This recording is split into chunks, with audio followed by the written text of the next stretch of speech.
جن میں سے کچھ سنتوں کا تذکرہ ہو چکا تھا کہ جب ہمیں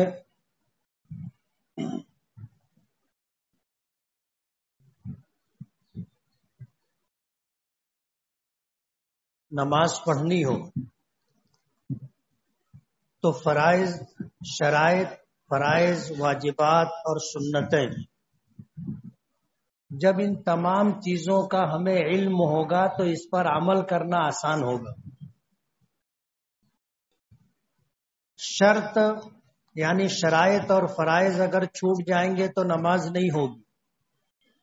واجبات میں سے کوئی واجب اگر چھوٹ جائے گا تو نماز واجب الاعادہ ہوگی، یعنی پھر سے ہمیں اسے پڑھنا ہوگا، دہرانا ہوگا۔ اور سنت اگر چھوٹ جائے تو نماز تو ہو جائے گی، لیکن عند اللہ مقبولیت کے لیے مسنون طریقے پر نماز پڑھنا ضروری ہے۔ اللہ پاک نے قرآن کریم میں فرمایا قل ان کنتم تحبون اللہ فاتبعونی، کہ اے محمد صلی اللہ علیہ وسلم آپ اپنی امت سے کہہ دیجئے کہ اگر تم اللہ تعالیٰ سے محبت رکھتے ہو، کرتے ہو تو میری اتباع کرو، یحببکم اللہ، اور اگر تم میری اتباع کرو گے تو اللہ بھی تم سے محبت کرے گا۔ مفسرین نے لکھا ہے کہ اللہ تعالیٰ نے یہ کائنات بنائی تو یہ کائنات کا وجود سرکار دو عالم صلی اللہ علیہ وسلم کا صدقہ ہے۔ اللہ کو اپنے محبوب سے محبت ہے اور اللہ نے اپنے محبوب کو وہ سب کچھ عطا کیا جو اللہ کو پسند۔ اس لیے سنت کے مطابق اگر ہماری نماز ہوگی تو وہ نماز اللہ کو پسند ہوگی، اللہ کے یہاں قبولیت کا مقام پائے گی، اور جب نماز اللہ کے نزدیک قبول ہو جائے تو وہ بات جو صحابہ کرام کے زمانے سے آج تک چلی آ رہی ہے کہ اولیاء کرام، بزرگان دین، علماء کرام، مفسرین، فقہا، محدثین، ان کی نمازیں ایسی ہوتی تھی کہ دنیا اور آخرت کے مسئلے 2 رکعت نماز پر حل ہو جایا کرتے تھے۔ اس لیے کہ دنیا میں کوئی بھی عمل ایسا نہیں ہے جو اللہ کے اتنے قریب پہنچا دے جتنا نماز پہنچاتی ہے، کوئی عمل نہیں۔ حدیث پاک میں آتا ہے الصلاۃ معراج المومنین، نماز ایمان والوں کی معراج ہے، کہ جس طرح اللہ کے رسول صلی اللہ علیہ وسلم معراج میں اللہ سے جتنا قریب ہوئے تھے کسی دوسرے کو اتنی قربت حاصل نہیں ہوئی، اور ہماری معراج نماز ہے۔ ہم جب سجدہ کرتے ہیں تو حدیث پاک میں آتا ہے کہ گویا اللہ کے دونوں قدموں کے درمیان سجدہ کرتے، اب اس سے زیادہ قربت نہیں ہو سکتی۔ اسی لیے نماز میں اخیر میں دعا رکھی گئی ہے، یہ بھی سنت ہے۔ نماز کے شرائط، واجبات اور فرائض میں نہیں ہے۔ ہم نماز کے قاعدہ اخیرہ میں جو دعا کرتے ہیں، دعائے معصورہ، یہ سنت ہے، اور اخیر میں دعا رکھی گئی ہے۔ ہم نے نماز تقریباً مکمل کر لی، اب صرف نماز سے باہر نکلنا ہے اپنی مرضی اور اختیار سے، جو نماز کا ایک واجب ہے۔ تو اس وقت تشہد ہے، اس کے بعد نبی کریم صلی اللہ علیہ وسلم پر درود پاک ہے، اور پھر دعا ہے۔ یہ دعا ہماری ضرورت ہے، دعا ہماری ضرورت ہے، ضروری نہیں ہے، اس لیے کہ یہ سنت ہے، اس کے بغیر بھی نماز ہو جائے گی، لیکن دعا ہماری ضرورت ہے۔ دعا کو لے کر کے لوگوں میں اختلاف ہے کہ نماز سلام پھیرنے کے بعد دعا مانگنا کیسا ہے، دعا کرنا کیسا ہے۔ بعض لوگوں کو اختلاف ہے، وہ کہتے ہیں دعا نہیں کی جائے گی، اور وہ لوگ نہیں کرتے۔ اس مسئلے کو لے کر کے ہمارے شہر میں مرحوم ڈاکٹر سلیم صاحب تھے، بڑی شدت کے ساتھ گفتگو کیا کرتے تھے۔ ایک مرتبہ میں جا رہا تھا، راستے میں ان کی ان کا ہاسپٹل تھا. انہوں نے مجھے رکوایا، بلانے کے بعد اس عنوان پر گفتگو شروع کی. انہوں نے کاپی نکالی اور جو کچھ انہوں نے اپنے طور پر سمجھا تھا، کتابوں میں پڑھا تھا، سب لکھ کے رکھا تھا، اور وہ ساری چیزیں وہ مجھے سنانے لگے. میں نے اطمینان سے ان کی ساری بات سن لی، اور ساری بات سن لینے کے بعد ان سے میں نے پوچھا کہ آپ کی بات مکمل ہو گئی؟ تو کہنے لگے کہ ہاں میری بات مکمل ہو گئی. تو ان سے میں نے کہا کہ میں نے اطمینان سے آپ کی بات سنی، اور میں نے جو سمجھا ہے وہ یہ کہ آپ نے جتنے دلائل لکھے ہیں ان تمام دلائل سے آپ یہ ثابت کرنا چاہتے ہیں کہ دعا کرنا ضروری نہیں ہے. کہنے لگے ہاں. میں نے کہا ہم بھی اس بات کو مانتے ہیں کہ دعا کرنا ضروری نہیں. پوچھنے لگے پھر کیا ہے؟ تو میں نے کہا کہ دعا کرنا ضرورت ہے. آپ کو ضرورت نہیں ہے تو آپ مت مانگو. آپ کو ضرورت نہیں ہے تو آپ مت مانگو. مجھے ضرورت ہے. میں اللہ کا بندہ ہوں. اللہ نے مانگنے کا حکم دیا ہے، قبول کرنے کا وعدہ کیا ہے. ہمارے بزرگوں کا، اکابرین کا طریقہ یہ رہا، خود نبی کریم صلی اللہ علیہ وسلم کا عمل رہا کہ جب آپ کو اللہ سے مانگنا ہوتا تھا تو کوئی نیک کام کیا کرتے تھے، پھر مانگا کرتے تھے. تو میں نے کہا حضور کی پوری زندگی آپ دیکھ لیجئے، ہر موقع پر آپ سے مانگنا ثابت ہے. حتیٰ کہ تیز ہوا چلتی تھی تو آپ مسجد کی طرف لپک کر جاتے تھے اور دعا کیا کرتے تھے. تو دعا ضرورت ہے، ضروری نہیں ہے. ہم بندے ہیں پیدائش سے لے کر کے موت تک، اور موت کے بعد بھی اللہ کے کرم کے محتاج ہیں، اور اللہ کو مانگنا پسند ہے، اس لیے ہم مانگتے ہیں. ہماری ساری ضرورتیں، ساری حاجتیں سب وہی پوری کرتا ہے تو ہم مانگیں گے. ڈاکٹر صاحب کھلے دل کے آدمی تھے، اللہ ان کی مغفرت فرمائے. کھلے دل کے آدمی تھے. کہتے نا کہ بسا اوقات آدمی جب ایسی بات سنتا ہے جو اس کے سارے مسئلوں کو حل کر دے، دل لگتی بات ہو تو آدمی اچھل پڑتا ہے. ان کی یہی کیفیت تھی. پر جستا انہوں نے جو بات کہی تھی وہ یہ کہ میرے دل میں ایک پھانس تھی، اور میں کافی لوگوں سے گفتگو کیا لیکن مجھے اطمینان نہیں ہوتا تھا. آپ کے ایک لفظ سے اطمینان ہو گیا کہ دعا ضروری نہیں ہے، ضرورت ہے. تو دعا کے بغیر بھی نماز ہو جائے گی، لیکن دعا، نماز کا آخر حصہ دعا کی قبولیت کا وقت ہے. اس لیے ہم دعا مانگتے ہیں. رات میں کسی نے مسئلہ پوچھا تھا فون پر، اور تقاضا تھا کہ آپ جو ہے نماز کو مکمل کیجئے. شرائط ہو گئی، فرائض ہو گئے، واجبات ہو گئے، سنتیں مکمل کیجئے تاکہ ہم لوگ اپنی نماز تو درست کر لیں، کسی دوسرے موضوع پر بات نہ کریں. تقاضا تھا. میں نے کہا انشاءاللہ نماز کا یہ عمل مکمل کریں گے. تو سنت کے مطابق نماز پڑھی جائے. آپ کو سنت کی یہ ساری گنتیاں یاد نہ رہے چاہے، اور آپ ترتیب سے نہ بتا سکے، لیکن اگر آپ نے توجہ سے سن لیا اور آج سے اس پر عمل کرنا شروع کر دیا تو ہوگا یہ کہ آپ کی نماز سنت کے مطابق ہوگی. پچھلے ہفتے میں نے 2 واقعات سنائے تھے. ایک سعد ابن ابی وقاص رضی اللہ تعالیٰ عنہ کا واقعہ سنایا تھا کہ حضرت عمر فاروق نے جب ان کی نماز دیکھی تو رونے لگے، اور یہ فرمایا تھا کہ لقد ذکرتنی صلاۃ رسول اللہ صلی اللہ علیہ وسلم، کہ سعد تم نے تو مجھے حضور کی نماز یاد دلا دی. تو نماز سنت کے مطابق پڑھی جائے. آپ کو اگر یہ عمل میں آ جائے گی، آپ عمل کرنے لگو گے تو چاہے آپ کو یاد نہ رہے لیکن سنت کے مطابق عمل ہوگا، عند اللہ مقبول ہوگا، اور آپ کی وہ نماز اللہ تک پہنچے گی اور شرف قبولیت کا مقام پائے گی. اس لیے نماز سنت کے مطابق پڑھنی چاہیے.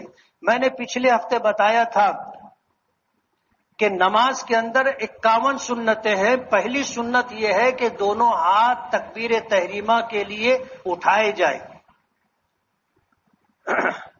اس طرح اٹھائے جائیں کہ ہمارے ہاتھ کان کے مقابل ہوں، انگلیاں نہ کھولی جائیں، نہ اس طرح ملا کر کے رکھی جائے، فطری حالت پر چھوڑا جائے اور کان تک ہاتھ اٹھایا جائے.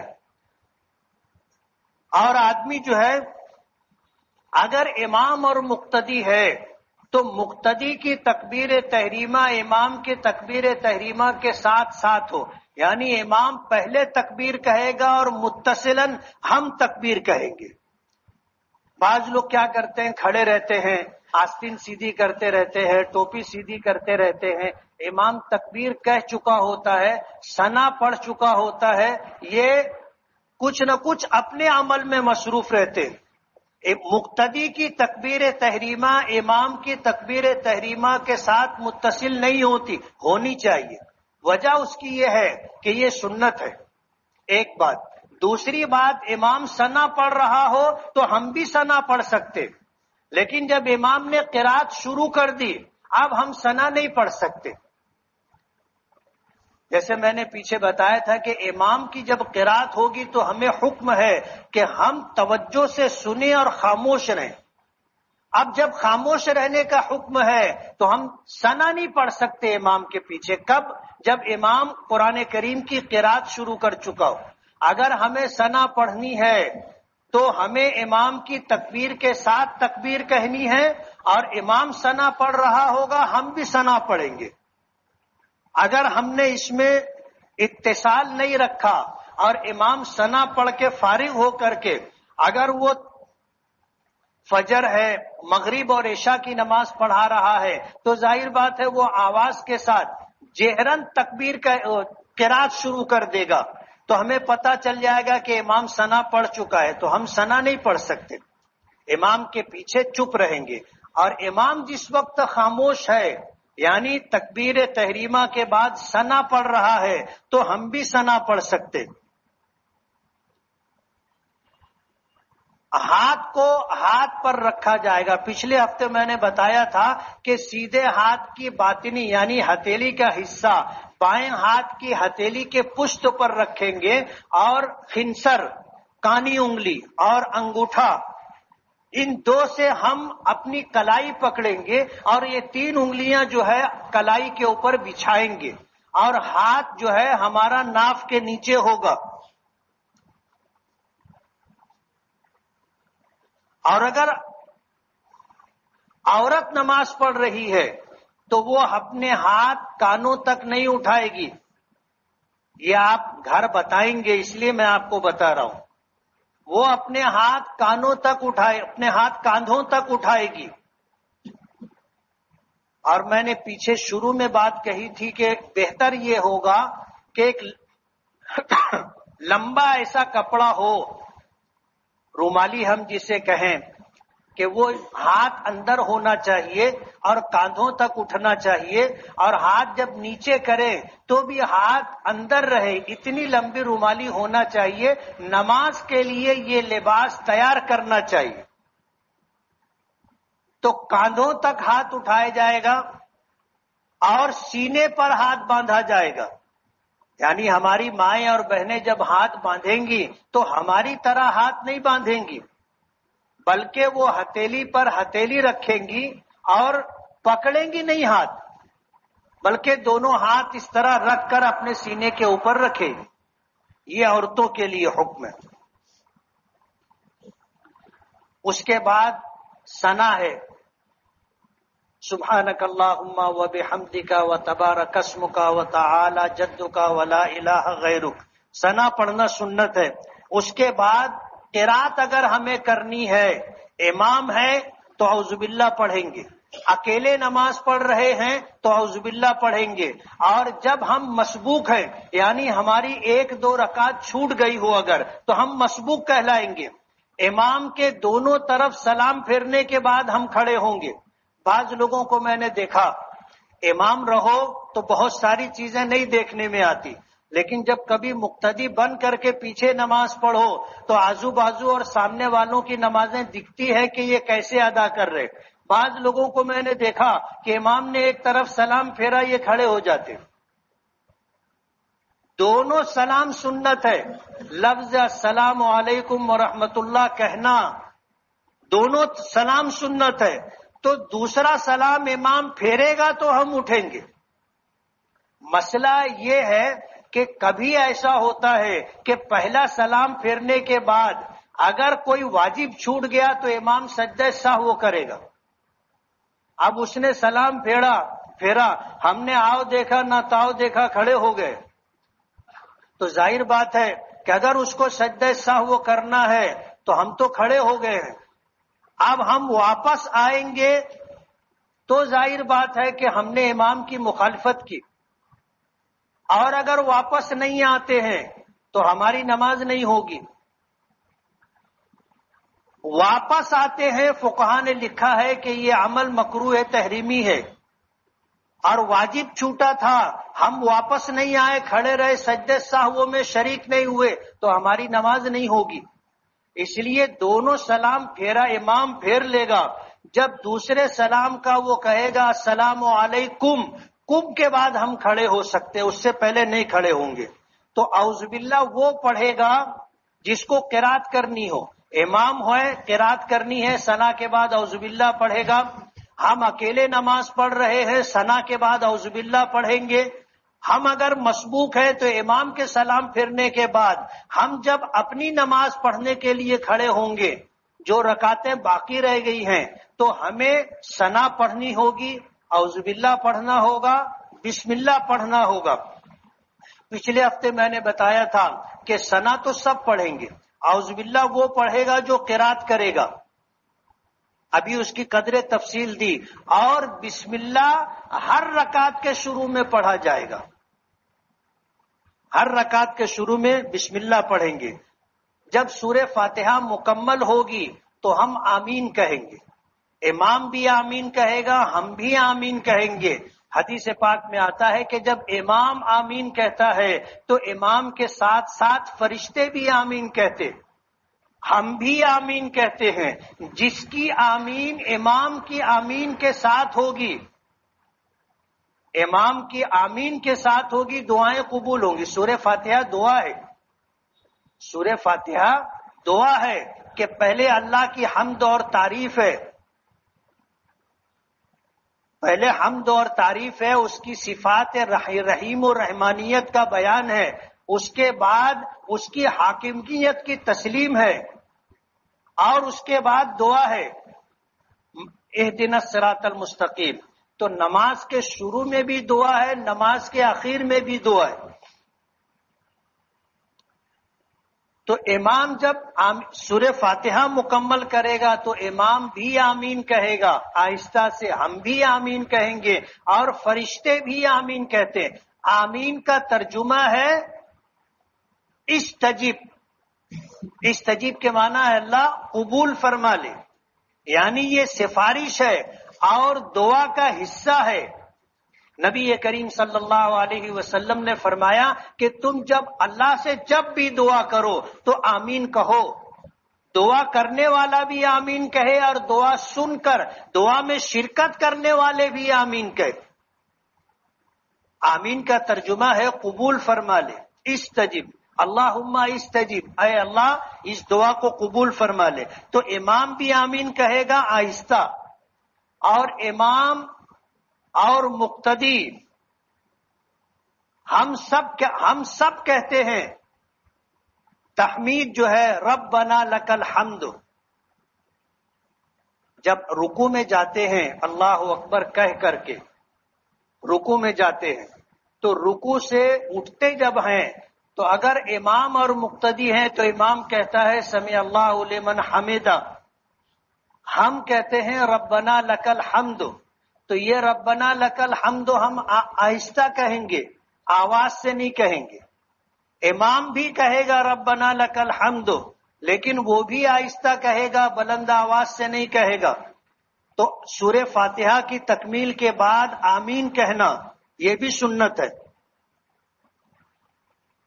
اور جب ہم تکبیر تحریمہ کے لیے کھڑے ہوتے ہیں تو پچھلے ہفتے میں نے بتایا تھا کہ بالکل سیدھے کھڑے رہیں گے, سر نہیں جھکائیں گے, پیٹھ نہیں جھکائیں گے, خم نہیں کریں گے. بالکل سیدھے کھڑے ہو کر کے.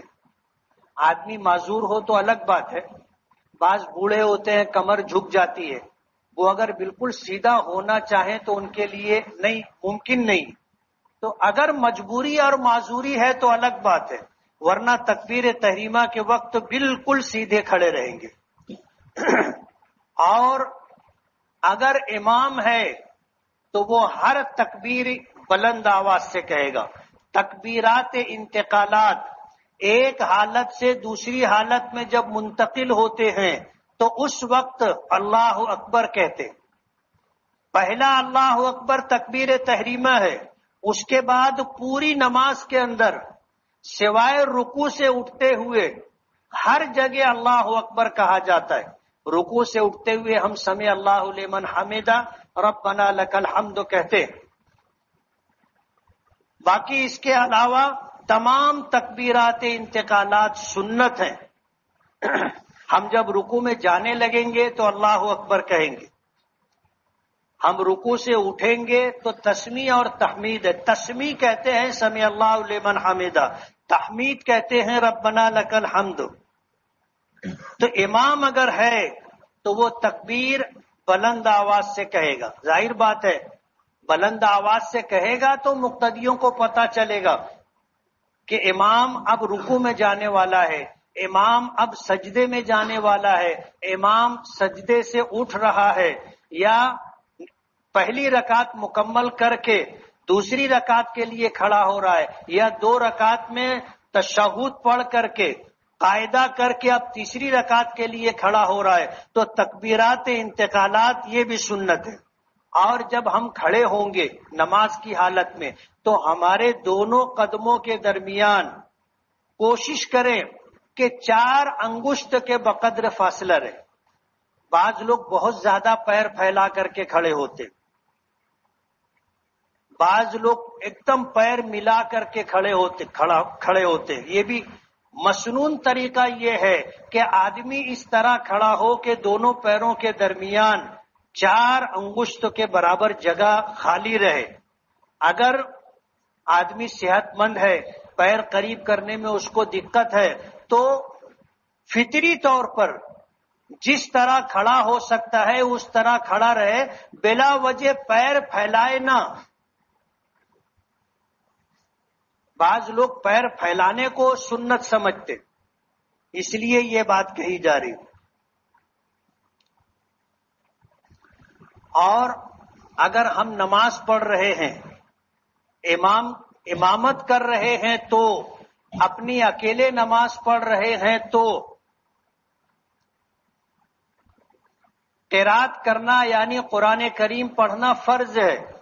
سورہ فاتحہ پڑھنا واجب ہے.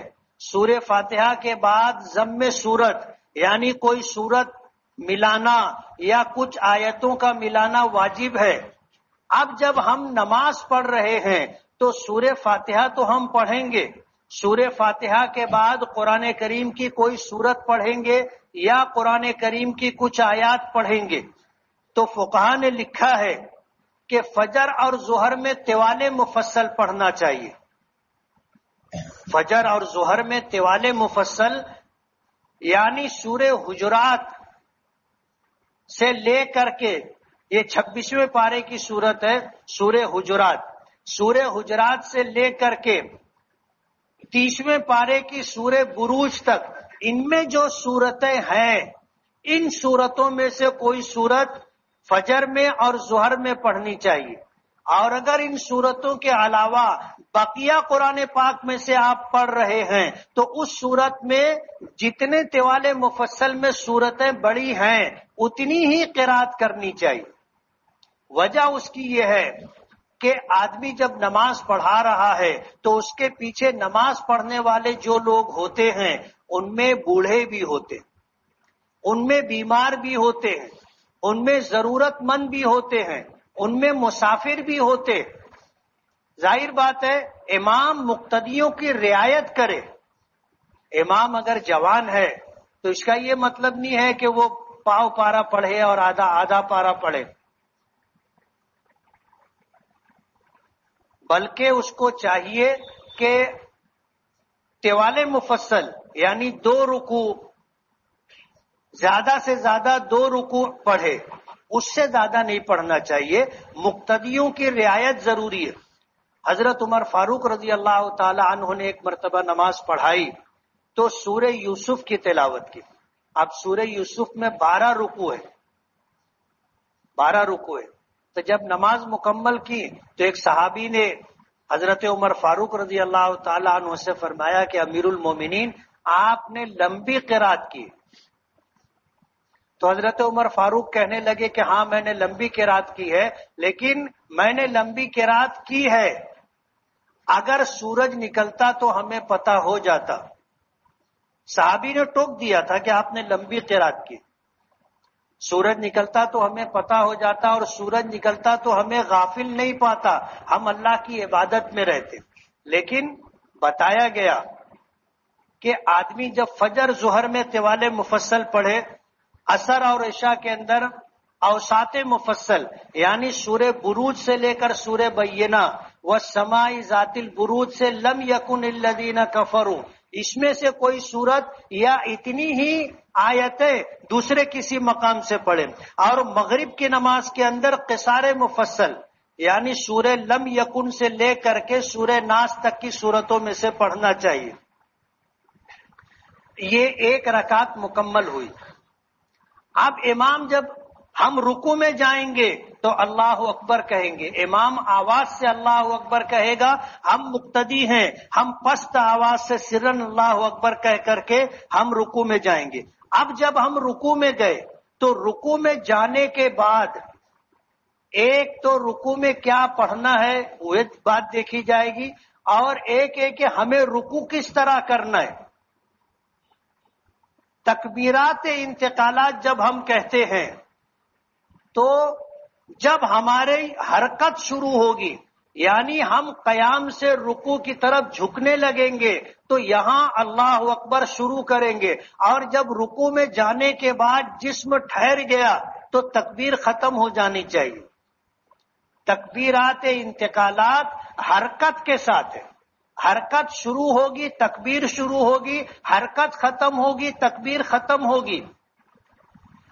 اور ہم رکوع میں گئے تو ہمارے لیے حکم یہ ہے کہ ہمارے جسم کا پچھلا حصہ یعنی سرین، پیٹھ اور سر ہموار ہونا چاہیے، برابر ہونا چاہیے.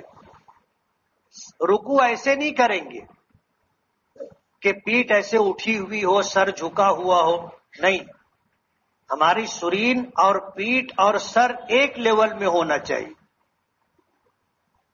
بعض لوگ سر جھکا کے رکھتے، بعض لوگ پیٹھ اٹھا کر کے رکھتے، نہیں، تینوں برابر ہونی چاہیے. سر، پیٹھ اور سرین دونوں کے تینوں جو ہے ہموار ہونا چاہیے اور ایک لیول میں ہونی چاہیے. اب جب رکوع میں ہم گئے تو 3 مرتبہ سبحان ربی العظیم پڑھا جائے گا. 1 مرتبہ سبحان ربی العظیم کہیں، اتنی دیر رکوع میں ٹھہرنا ضروری ہے. اگر اتنی دیر بھی ہم نہیں ٹھہرے، یا ہم اگر مقتدی ہیں، امام رکوع میں ہے، ہم آئے، آ کر کے نماز میں جماعت میں شامل ہوئے، ہم رکوع میں گئے اور امام کے ساتھ سبحان ربی العظیم کہنے تک کا اتنا ہمارا امام کے ساتھ اگر ہماری شرکت نہیں پائی گئی تو ہم کو رکوع نہیں ملا. بعض ائمہ سے اس بات میں کوتاہی ہوتی ہے کہ وہ پہلے اٹھ جاتے ہیں اور سمع اللہ لمن حمیدہ بعد میں کہتے. اس میں جو دقت آتی ہے اور مسئلہ پیدا ہوتا ہے کہ کوئی آدمی پیچھے سے آ کر کے رکوع میں شامل ہوا اور امام اٹھ چکا تھا بغیر سمع اللہ لمن حمیدہ کہنے کے، تو مقتدی آ کر کے رکوع میں گیا اور اس نے سبحان ربی العظیم پڑھی، پھر امام کی آواز آئی تو وہ یہ سمجھے گا مجھ کو رکوع مل گیا، اس لیے کہ میں نے سبحان ربی العظیم کے بقدر امام کے ساتھ رکوع میں شرکت کر لی، حالانکہ عملاً اس کی شرکت نہیں ہو سکی تھی. اب وہ یہ سمجھے گا کہ مجھ کو 1 رکعت مل گئی، حالانکہ اس کو رکوع نہیں ملا تو رکعت نہیں ملی. سلام پھیر دے گا.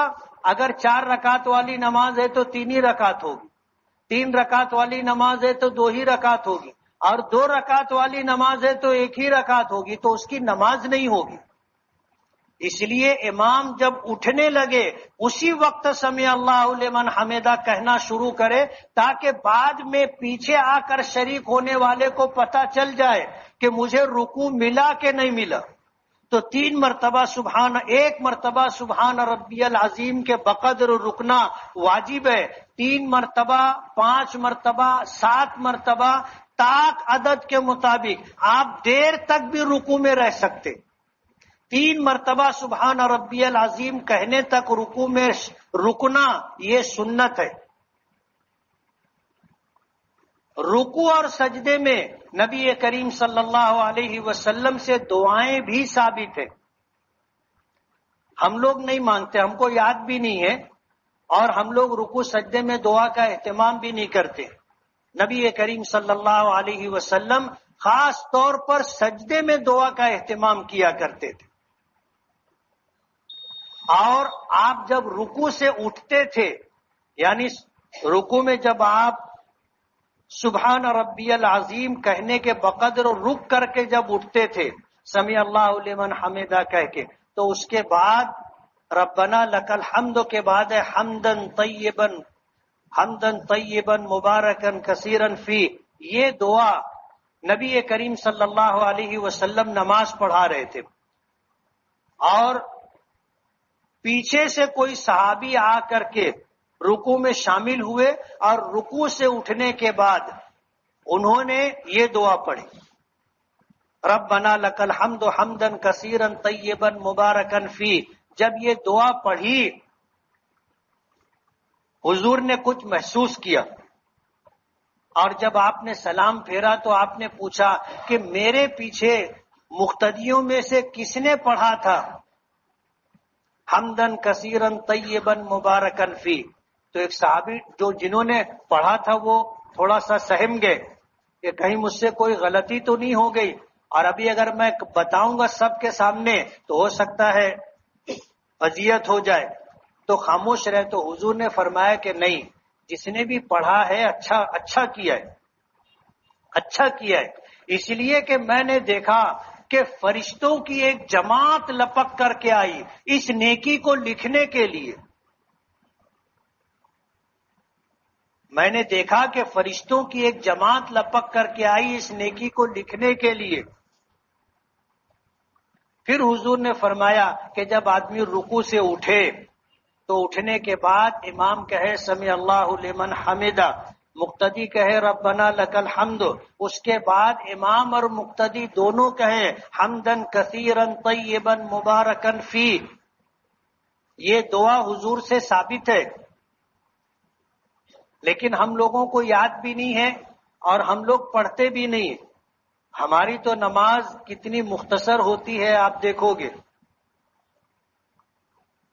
اور نماز میں اس طرح کا اختصار, اتنی عجلت کے ساتھ نماز پڑھنا کہ نماز کے ہونے میں شک شبہ ہو جائے, ایسی نماز کوئی نماز نہیں ہے. اس طرح جو ہے آدمی رکوع میں جانے کے بعد سبحان ربی العظیم کہے گا, رکوع سے اٹھے گا, امام کہے گا سمیع اللہ لمن حمیدہ, مقتدی کہے گا ربنا لک الحمد حمدا کثیرا طیبا مبارکا فی. اور ہم بالکل سیدھے کھڑے ہوں گے رکوع سے اٹھ کر کے, اس کو قوما کہتے, قوما. اور ہم کھڑے ہوئے, میں نے پیچھے بتایا تھا کہ نماز کے واجبات میں سے ایک واجب تعدیل ارکان بھی ہے کہ ہم اپنا عمل, ہر عمل نماز کا اطمینان سے ادا کریں. اور اطمینان کی کم سے کم حد یہ ہے کہ ہم جب رکوع سے اٹھ کر کے سیدھے کھڑے ہوئے تو ہمارا جسم ہر جوڑ اپنی جگہ اطمینان پا چکا ہو, یعنی حرکت ختم ہو چکی ہو. اتنی دیر رکنا تعدیل ارکان کا حصہ ہے اور یہ واجب ہے. اگر ہم اٹھنے کے بعد تعدیل ارکان نہیں ہوا اور ہم پھر سجدے میں جانے کے لیے جھک گئے تو نماز کا واجب چھوٹ گیا، نماز واجب الادا ہوگی۔ عام طور پر ہم لوگ جب مسجدوں میں جا کے نماز پڑھتے ہیں تو یہ چیز، یہ کوتاہی دکھائی دیتی ہے، یہ کوتاہی دکھائی دیتی ہے کہ ہم لوگ تعدیل ارکان نہیں کرتے، حالانکہ یہ واجب ہے، اور جب واجب ہے تو اس کی ادائیگی ضروری ہے۔ پھر اللہ اکبر کہتے ہوئے سجدے میں جائیں گے، اور سجدے کی سنتیں انشاءاللہ اگلے ہفتے بیان کریں گے۔ لیکن یہ کہ آج جو چیزیں آپ نے سنی ہے اس کو روب عمل لائے، یعنی اس پر عمل کرنا شروع کر دے تو آپ کو یہ چیزیں یاد رہیں گی، عملی طور پر آپ کرتے رہو گے، چاہے آپ ترتیب سے نہ بتا سکیں، لیکن یہ کہ آپ اگر اس پر عمل کرتے رہو گے تو آپ کی نماز عند اللہ مقبول ہوگی۔ وآخر دعوانا ان الحمد للہ رب العالمین۔ جن ساتھیوں نے سنت نہ پڑھی وہ سنت پڑھ لیں، وہ آداب میں ہے، بتائیں گے آپ کو، سنت کے بعد آداب میں بتائیں گے۔